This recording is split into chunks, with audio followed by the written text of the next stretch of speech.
आपला शूरवीर 500 योद्धांचा भीमा कोरेगावचा इतिहास आठवतोय आणि इतक्या वर्षापूर्वी जरी ती लढाई झाली असेल तरी 2025च्या शेवटी 2026 मध्ये जाताना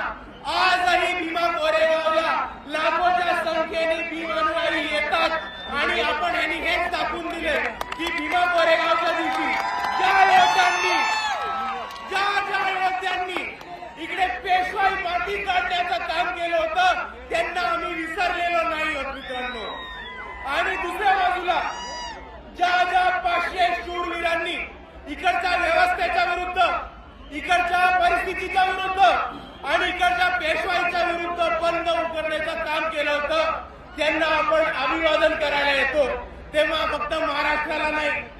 तर भारताला नाही तर अख्ख्या जगाला दाखवून देतो की हे बाबासाहेबांची औलाद अजूनही लढलेलो विसरलं नाही होत।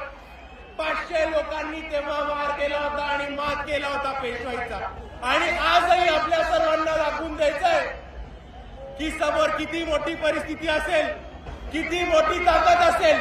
तरी आज जर इकडे 500 लोक बाबासाहेबांचे अनुयायी जमले तर समोरच्याला कापल्याशिवाय राहणार नाही ही ताकद आहे।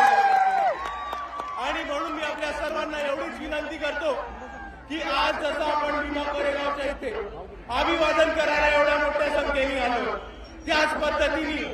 आपल्याला हा शौर्याचा इतिहास आणि आपल्याला आपल्या समाजाचा लढवय्या इतिहास पुढे घेऊन प्रत्येक क्षेत्रामध्ये घेऊन जायचा आहे आणि भीमा कोरेगावच्या शौर्यांना आपण तेव्हाच अभिवादन करू जेव्हा आपण त्यांच्या पद्धतीने त्यांच्यासारखे छाती टोकपणे लढणं शिकू। एवढं म्हणून मी माझे 2 शब्द थांबवतो। आपल्या सर्वांना एकदा पुन्हा एकदा जय भीम, जय संविधान।